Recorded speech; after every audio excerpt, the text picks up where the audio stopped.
Welcome to Muffin Talk.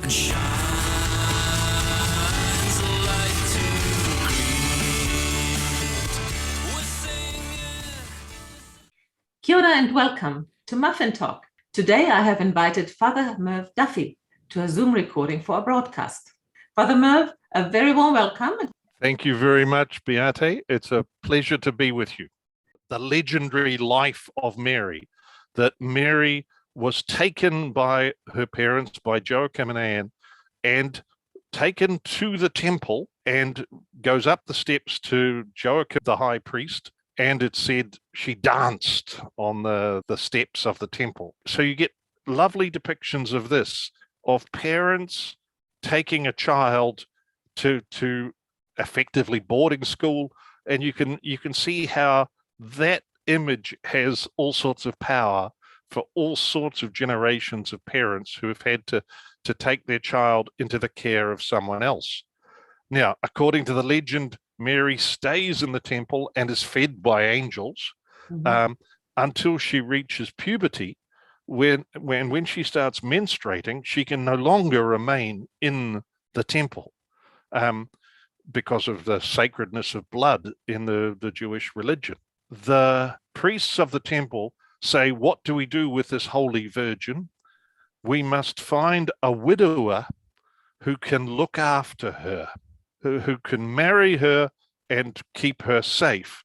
Now, I'm not quite sure why it had to be a widower, but this answers another biblical question about the brothers and sisters of Jesus.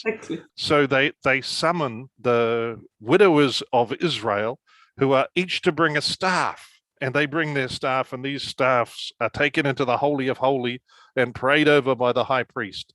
And then there's no sign on any of the staffs, but he brings them back and gives them back to each of the suitors of Mary.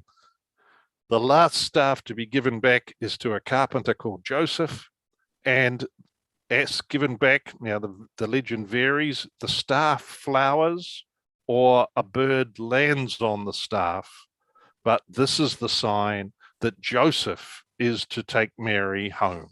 And that's why there's a lily connected with Joseph. Exactly, and the different cultures use slightly different flowers for that lily. South America, for example, using the one that's on the Pope's coat of arms. And so I think also what you just mentioned, Jesus was referring to his brothers and sisters, or to his brothers at least. And I was thinking, here in New Zealand, Maori often say bro or brother. And because if you have a culture that is quite closely knit, then you're all relatives in a way, but you call each other brothers. And we in the Catholic Church also, the priest calls us brothers and sisters. So the question is, did the people in the Middle Ages, for example, did they understand this? Or did they think, no, he must have had siblings, but as Mary was a virgin and she would only have had one child, that's why Joseph must have been a widow, so that he had children. That's basically what the apocryphal gospel of Pseudo-Matthew, its answer to that question, because the gospels are very clear on the virginity of Mary prior to the birth of Jesus, but they're silent about after that. So the continuing virginity of Mary is something that the church teaches, but that it's not clearly in the scriptures.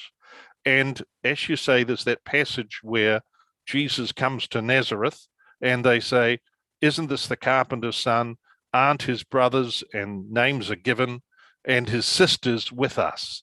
As you say, the whole concept of family is much more elastic and much more complex than our little nuclear family.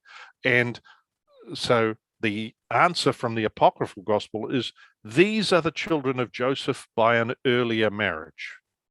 So these are the half brothers and half sisters of Jesus. But it can be kazi bros in the Maori expression that can cover all the children of one generation.